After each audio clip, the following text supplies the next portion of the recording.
नमस्कार दोस्तों, कैसे हैं आप सभी।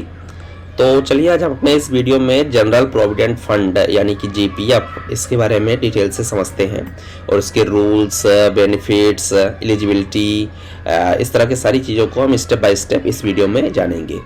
सो वीडियो को लास्ट तक देखिएगा तो आपको इस जीपीएफ से संबंधित सारी जानकारी इस वीडियो में पता चल जाएगी। तो ज़्यादा आपका टाइम नहीं वेस्ट करते हुए मैं सीधे टॉपिक पे आता हूँ। तो सबसे पहले हम लोग देख लेते हैं एप्लीकेबिलिटी ऑफ जीपीएफ। जीपीएफ किन पर अप्लाई होगा।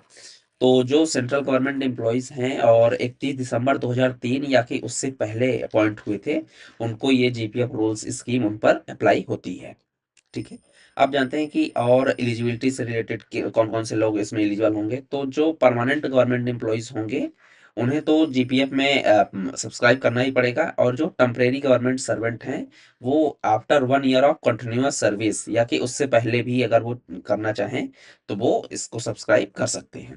टेम्परेरी गवर्नमेंट सर्वेंट से क्या मतलब है। टेम्परेरी गवर्नमेंट सर्वेंट यानी कि जो जिनका प्रोबेशन पीरियड चल रहा है, जिनका भी प्रोबेशन कंप्लीट नहीं हुआ है और कंफर्मेशन नहीं हुआ है, वो टेम्परेरी गवर्नमेंट सर्वेंट कहलाए जाते हैं।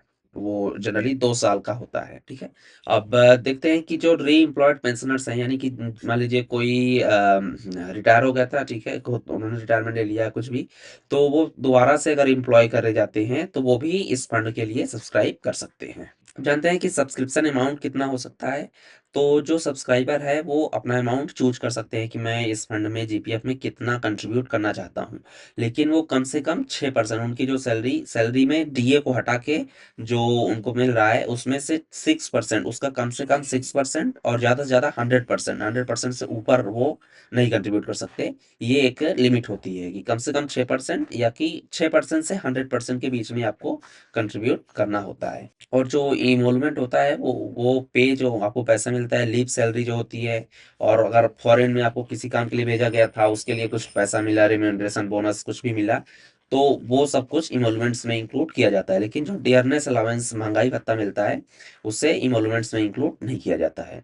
और मान लीजिए बोनस अमाउंट आपको कुछ मिला, प्रोडक्टिविटी के कारण बहुत अच्छा आपने काम किया, या कि एडहॉक कोई बोनस मिला, तो वो सब भी आप अगर चाहते हैं तो फंड में यानी कि जीपीएफ में डिपॉजिट कर सकते हैं। और मैंने मिनिमम एंड मैक्सिमम सब्सक्रिप्शन का बताया ही कि कम से कम आपको 6% करना पड़ेगा। और वो 6% डिसाइड कैसे होगा, मतलब किस सैलरी का, जैसे सैलरी तो बढ़ती रहती है, तो किस 6% का आपको जमा करना होगा। तो जैसे जैसे मान लीजिए प्रीवियस ईयर यानी कि जैसे ये 2025 चल रहा है, तो 2024 31 मार्च को आपकी जो सैलरी रही है एक्सक्लूडिंग डीए इमोलमेंट जो भी था, उसका मिनिमम आपको 6% कंट्रीब्यूट करना है। और अगर कोई न्यू सब्सक्राइबर है तो वो जिस दिन से ज्वाइन कर रहे हैं, मतलब कि जैसे मान लीजिए अगर मैं जीपी मैं तो नहीं कर सकता, लेकिन अगर मान लीजिए मैं जीपीएफ के लिए कर रहा हूँ, तो जिस दिन मैं ज्वाइन कर रहा हूँ उस दिन उस डेट पे मेरी क्या सैलरी है, क्या सैलरी मिल रही है लेटेस्ट सैलरी, उसके अकॉर्डिंग मुझे 6% उतना उसका 6% कंट्रीब्यूट करना होता है। और एक साल में मैक्सिमम आप 5 लाख जमा कर सकते हैं इंक्लूडिंग एरियर, यानी कि कुछ एरियर वगैरह भी मिला, उसको सब कुछ जोड़ के केवल ज़्यादा से ज़्यादा आप 5 लाख जमा कर सकते हैं, उससे ज़्यादा का आप जमा नहीं कर सकते। अब जानते हैं कि जो सब्सक्रिप्शन अमाउंट है उसे आप कब और कितनी बार चेंज कर सकते हैं। तो साल में आप 2 बार सब्सक्रिप्शन अमाउंट इंक्रीज कर सकते हैं, और अगर आपको घटाना है तो साल में 1 बार आप घटा भी सकते हैं अगर आपको ज़रूरत ऐसी लगती है तो। अब देखते हैं सस्पेंशन ऑफ सब्सक्रिप्शन, यानी कि सब्सक्रिप्शन जो आपने किया वो कब सस्पेंड होगा, कब मतलब कि स्किप होगा या कि होल्ड में रखा जाएगा। तो वो होगा कि जैसे आप अगर ड्यूटी से सस्पेंड हो जाते हैं तो सब्सक्रिप्शन आपका स्टॉप हो जाता है, वहाँ पे रुक जाता है, उस समय आपको आपके अकाउंट से पैसा मतलब नहीं लिया जाता है जो भी मिल रहा है आपको। ठीक है। और या कि जो आप अगर हाफ पे लीव या कि लीव विदाउट पे ईओएल जिसे बोलते हैं, या कि आपका डाइजनॉन कोई पीरियड चल रहा है, तो उस समय भी ये सब्सक्रिप्शन जो होता है वो ऑप्शनल होता है। ठीक है। और अगर मान लीजिए किसी और टाइप की लीव आपको मिली है जैसे सीएल या कि किसी और तरह की लीव, तो मतलब एक्सक्लूडिंग एचपीएल और ईओएल के अलावा कोई और तरह की अगर आपको लीव मिली है तो उसका जो प्रोपोर्शनेट अमाउंट होता है वो आपको कंट्रीब्यूट आपके अकाउंट से मतलब कि डिडक्ट करा जाता है। प्रोपोर्शनेट सब्सक्रिप्शन से मतलब है कि जितना मतलब मान लीजिए कि 100 मिल रहा है तो उसका 6%, 200 मिल रहा है तो 12%, उस हिसाब से उसका प्रोपोर्शनेट सब्सक्रिप्शन डिडक्ट करा जाएगा। अब जानते हैं रिकवरी बिफोर रिटायरमेंट। जैसे मान लीजिए कोई सुपर एन्युएशन मतलब कि जिनकी 60 साल की मतलब जो भी रिटायरमेंट की एज डिसाइड करी गई है डिपार्टमेंट द्वारा, अगर वो उसमें उस एज के कारण रिटायर हो रहे हैं किसी भी मंथ में ईयर में, तो उससे 3 महीने पहले से उनका जो सब्सक्रिप्शन होता है वो नहीं डिलीट करा जाता है। जैसे मान लीजिए कोई दिसंबर में रिटायर होने जा रहे हैं, ठीक है? तो उससे 3 महीने पहले यानी कि सितंबर में ही सब्सक्रिप्शन अमाउंट वहीं से मतलब सब्सक्रिप्शन वहाँ से बंद कर दिया जाएगा। उसके यानी कि अक्टूबर, नवंबर और दिसंबर में उनके सैलरी अकाउंट से उनके सैलरी से पैसे नहीं काटे जाएँगे, डिडक्ट नहीं करा जाएगा। आप जानते हैं कि जो आपने जीपीएफ में पैसा जमा किया उसमें ब्याज कितनी मिलती है? तो देखिए इसके लिए हर समय अलग-अलग रिज़ॉल्यूशन निकलते रहते हैं।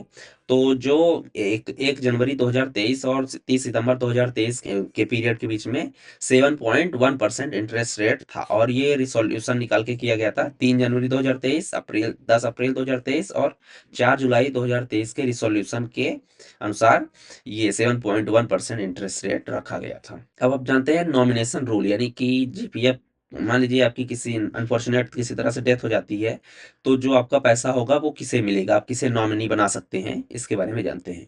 तो सब्सक्राइबर एक या एक से ज़्यादा लोगों को अपने जीपीएफ का नॉमिनी बना सकते हैं और अगर मल्टीपल यानी कई लोगों को नॉमिनी बनाया गया है, तो उनको कितना शेयर मिलना चाहिए, वो भी आपको स्पेसिफ़ाई करना पड़ेगा। यानी कि मान लीजिए 3 लोगों को आपने किया, तो एक जन को कितना 20% कि 40% कितना परसेंट मिलना चाहिए, सभी लोगों को कितने-कितने परसेंट मिलना चाहिए, वो आपको बताना पड़ेगा, स्पेसिफ़ाई पहले से ही करना पड़ेगा।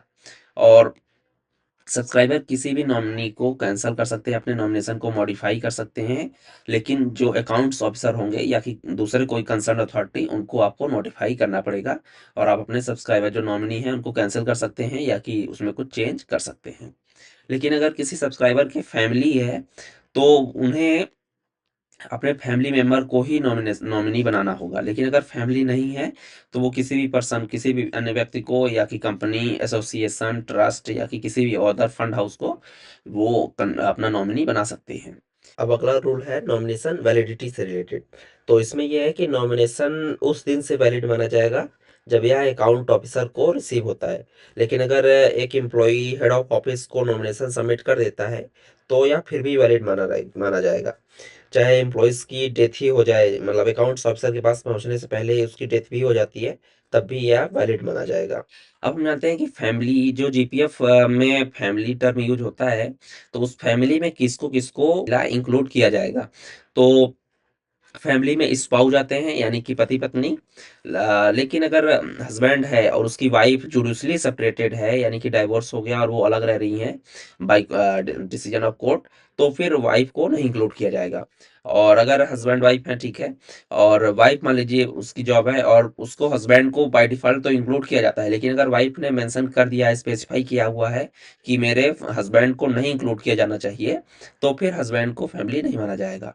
और पेरेंट्स को माना जाता है, लेकिन अगर कोई व्यक्ति है उसके पेरेंट्स की मृत्यु हो गई है, तो उनके जो पैटर्नल ग्रैंड पेरेंट होंगे उनको माना जाएगा। मैटरनल ग्रैंड पेरेंट को नहीं, केवल पैटर्नल ग्रैंड पेरेंट को फैमिली माना जाएगा। और बच्चों को माना जाता है इंक्लूडिंग अडॉप्टेड चिल्ड्रन यानी कि गोद लिया हुआ बच्चा है, उसे भी फैमिली माना जाएगा। माइनर ब्रदर्स यानी कि 18 साल से कम उम्र का अगर कोई भाई है तो उसे भी माना जाएगा। एक या अन्य कितने भी भाई हों, उन्हें फैमिली में इंक्लूड किया जाएगा और अनमैरिड सिस्टर्स हैं, सिस्टर की शादी नहीं हुई है, तो वो भी फैमिली में आती है।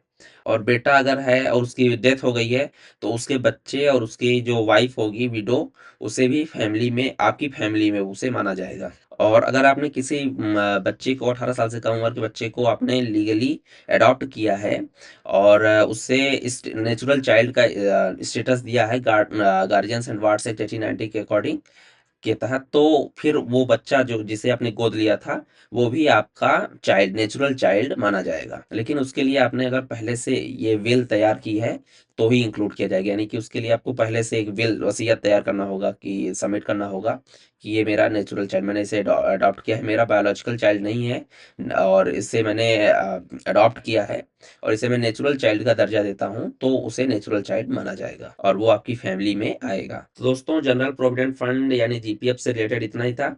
उम्मीद करता हूँ आपको वीडियो बहुत ही अच्छा लगा होगा और वीडियो अच्छा लगा हो तो लाइक ज़रूर करिएगा, सब्सक्राइब करिए चैनल को और अपने दोस्तों के साथ भी इसे शेयर करिए। बिकॉज़ कि ये वीडियो उनके भी काम का ही रहेगा, अगर आपके कलीग्स हैं और गवर्नमेंट एम्प्लॉयी हैं, तो उनके लिए ये वीडियो बहुत ही काम का होगा। सो उन्हें भी ज़रूर शेयर करिएगा और कोई भी डाउट हो आपको, कोई भी सजेशन हो कि इस टॉपिक पर वीडियो लाइए, कोई क्वेरी हो, आपको डाउट हो, तो आप लोग कमेंट में ज़रूर पूछ सकते हैं, मैं उसका रिप्लाई ज़रूर करूँगा। सो आपने वीडियो यहाँ तक देखा, इसके लिए बहुत बहुत धन्यवाद। मिलते हैं नेक्स्ट वीडियो में, तब तक के लिए बाय बाय।